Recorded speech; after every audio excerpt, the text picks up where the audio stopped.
पर आप बटन किसी का दबाइए, पर्ची किसी एक की निकल रही है, पर्ची किसी और की निकल रही है। ऐसे तमाम उदाहरण हमारे देश में सामने आए हैं। आप दुनिया में दूसरे तीसरे नंबर की सबसे बड़ी सेना लेके घूम रहे हैं। क्या आप वहाँ पे बैलेट पेपर का जब चुनाव होगा तो क्या बूथ की आप रक्षा नहीं कर पाएंगे? होना चाहिए। खुद जो बीजेपी आज सत्ता में बैठी हुई है, सबसे पहले इन्हीं लोगों ने विरोध किया था, किताबें लिखी थी, सेमिनार किए थे, रैलियां की थी कि ईवीएम के ये चोरी के लिए लेके आए हैं और ये नहीं होना चाहिए। तो सबसे ज़्यादा विरोध करने वाले यही लोग थे। जय भीम, जय मंडल, जय जोहार। और इस सावन के महीने में जब हमारे बहुत सारे साथी कावड़ ढोने के लिए निकले हैं, आप लोग यहाँ अपने हक के लिए, अपने अधिकारों के लिए एकजुट हो रहे हैं, उसके लिए आप सबको बधाई। वी द पीपल पैगाम और ओबीसी यूनाइटेड फोरम के ये कई सारे कार्यक्रमों में मैं शामिल हुआ हूँ और मुझे बहुत खुशी है कि जो हमारे जो समाज के लोग हैं वो अपनी हकमारी के खिलाफ आवाज़ बुलंद कर रहे हैं और लगातार देश की राजधानी में, संसद के बगल में इतने बड़े बड़े शानदार कार्यक्रम कर रहे हैं। सरकार को सुनाने की कोशिश कर रहे हैं कि जो हकमारी आप कर रहे हैं वो ठीक नहीं है, आप सबको जोड़ने का काम कर रहे हैं। तो आप सब लोग बधाई के पात्र हैं। बहुत संक्षिप्त में अपनी बात कहूँगा क्योंकि ज़्यादातर मसलों पर ये बात हो चुकी है।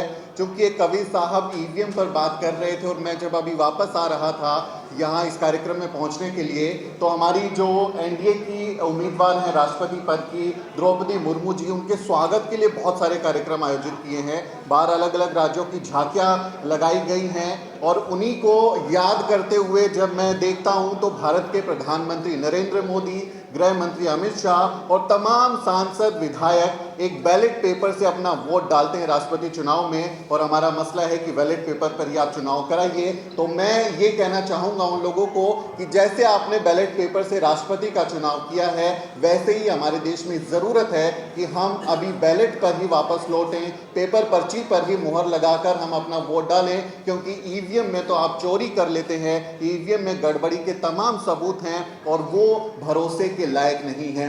कुछ तर्क दिए जाते हैं, कुछ लॉजिक दिए जाते हैं ईवीएम के द्वारा चुनाव कराने के और बैलेट पेपर पर वापस ना लौटने के। सबसे पहले तर्क दिया जाता है कि इससे समय की बचत होती है। वो लोग कहते हैं क्योंकि पूरे देश में बहुत बड़ी आबादी है, अलग अलग जगह चुनाव होते हैं तो इससे समय बचता है। लेकिन हमने सबने देखा कि किस तरह से जब बिहार में चुनाव हुए तो आधी रात 3-4 बजे तक ईवीएम वही मशीनें गिनती नहीं कर पाई और उसमें भी बहुत ज़्यादा समय का कहें कि खर्च होता है। कई चरणों में आपको चुनाव कराने पड़ते हैं, कितना संसाधन उस पर लगाना पड़ता है। तो इसमें जो है कोई समय की बचत उस तरह से होती नहीं है। और हम सब जानते हैं भारतीयों के पास क्या समय की कमी है। आप एक हफ्ते तक काउंटिंग कर लीजिए, हम तैयार हैं। आप करवा लीजिए बैलेट पेपर पर, हम आप गिनते रहिए, हमको क्या करना है। हम आपके जो लोग लगेंगे ड्यूटी पर वो उसकी गिनती करेंगे, हम अपना वोट डाल देंगे। तो समय की कोई बचत ईवीएम से नहीं होती है और इसका कोई फ़ायदा नहीं है। तो उसका बैलेट पेपर पर वापस आना चाहिए। एक ये तर्क देते हैं कि सुरक्षा का एक बहुत ज़रूरी मसला आ जाता है क्योंकि जब बैलेट पेपर पर चुनाव होता है तो ईवीएम के वो बैलेट पेपर का जो बॉक्स होता था उसको लूट लेते हैं। ईवीएम सुरक्षित है, उसकी लूट नहीं होती उस तरह से। तो सवाल उठता है, माननीय प्रधानमंत्री जी, इलेक्शन कमीशन और हमारे तमाम संस्थान, आप दुनिया में दूसरे तीसरे नंबर की सबसे बड़ी सेना लेके घूम रहे हैं। क्या आप वहाँ पे बैलेट पेपर का जब चुनाव होगा तो क्या बूथ की आप रक्षा नहीं कर पाएंगे? ये इतने सारी पैरामिलिट्री फोर्सेस आपने बनाई हुई हैं, इतने सारे कौन कौन से रैपिड एक्शन फोर्स बना के घूम रहे हैं, तो क्या वो अपने एक सुरक्षित चुनाव 5 साल में एक बार होने वाले चुनाव की जो पर्चियां होंगी उसकी सुरक्षा नहीं कर पाएंगे? नहीं कर पाएंगे तो आप देश की सीमाओं की क्या रक्षा कर पाएंगे? इस पर भी सवाल खड़ा होता है। ये एक तर्क दिया जाता है कि जो ईवीएम है उससे कहें कि पूरे के पूरे तंत्र में बहुत मजबूती आती है, भरोसा आता है। बार बार ये कहा जाता है सुप्रीम कोर्ट की तरफ से और जो इलेक्शन कमीशन है उसकी तरफ से भी ये कहा गया कि ईवीएम में गड़बड़ी नहीं हो सकती, ईवीएम में हैकिंग नहीं हो सकती, छेड़छाड़ नहीं हो सकती, क्योंकि ईवीएम एक स्टैंड अलोन डिवाइस है, वो इंटरनेट से कनेक्शन उसका नहीं है, तो उसको हैक नहीं किया जा सकता। आप सबको याद होगा कि इलेक्शन कमीशन ने कुछ साल पहले एक पूरी की पूरी ओपन कहीं की एक प्रतियोगिता रखी थी कि तमाम राजनीतिक पार्टियों के लोग आए, जो भी एक्सपर्ट आना चाहते हैं वो आए और ईवीएम को हैक करके दिखाएं। सुनने में बहुत अच्छा लगा कि यार एकदम ओपन कर दिया, चैलेंज कर दिया कि आइए ईवीएम को हैक करके दिखाइए। लेकिन एक शर्त रख दी इलेक्शन कमीशन ने कि ईवीएम को हाथ नहीं लगाना है। ईवीएम को टच मत कीजिए, आप दूर से उसको हैक करके दिखाइए। यहां हमको तकनीकी शब्दों के उसके मायने उसको समझने की जरूरत है कि हैक वो चीजें होती हैं जो इंटरनेट या किसी ऐसी वर्चुअल कनेक्शन से जुड़ी होती हैं, उसको किसी दूसरी डिवाइस के मदद से हैक किया जा सकता है। लेकिन जो स्टैंड अलोन डिवाइसेस होती हैं जैसे कि ईवीएम है, उसमें तकनीकी डेटा फीड किया जाता है।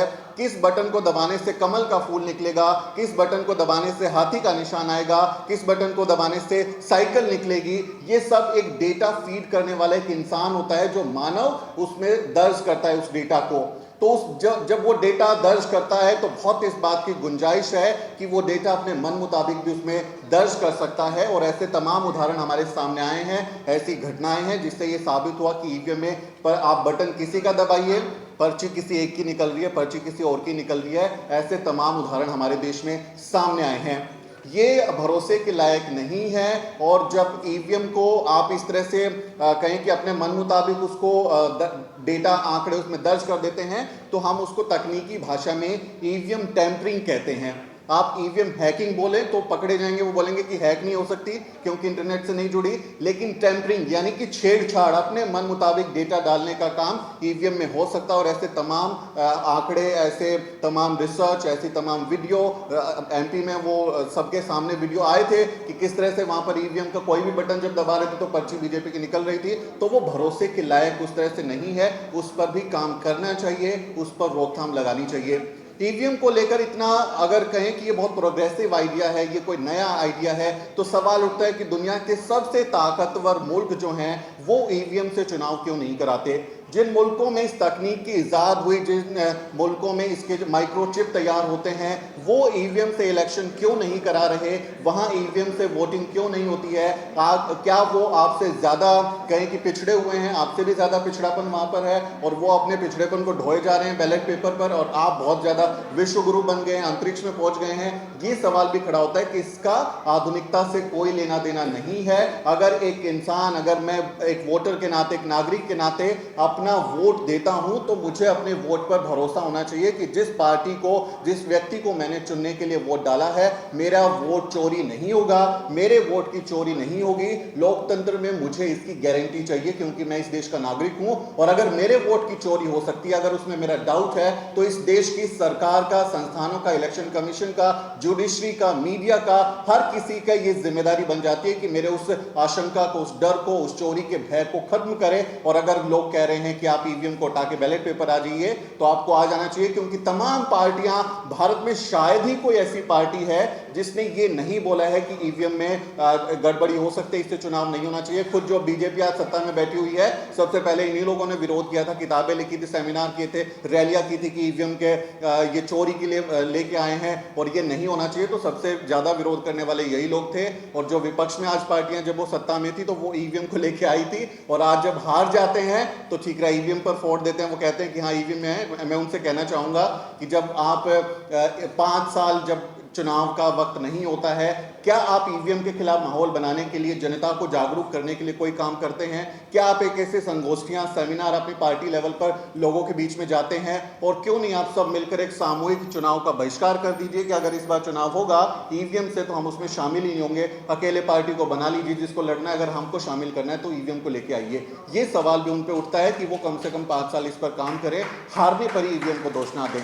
तो मुझे लगता है कि ये सवाल बहुत ज़रूरी है कि बैलेट पेपर से ही चुनाव होना चाहिए। और आप जैसे जो लोग हैं वो शानदार काम कर रहे हैं, संसद के बगल में हैं, वैसे तो उनको हर बात का पता होता है। यहाँ पर लोग बैठे हैं जो रिपोर्ट बना के वहाँ भेजेंगे कि यहाँ पर क्या आप लोग बात कर रहे थे, लेकिन फिर भी ज़ोरदार तरीके से अपनी आवाज़ को पहुँचाना चाहिए, अपनी बात को रखना चाहिए। मुझे उम्मीद है कि आप सब लोग अपने मसलों पर यूं ही मुखर रहेंगे और भारत को और ज़्यादा समतामयी, न्यायप्रिय बनाने के लिए, जहाँ हम सब लोग बिना किसी भेदभाव के रह सके, उसमें अपनी भागीदारी ज़रूर करेंगे।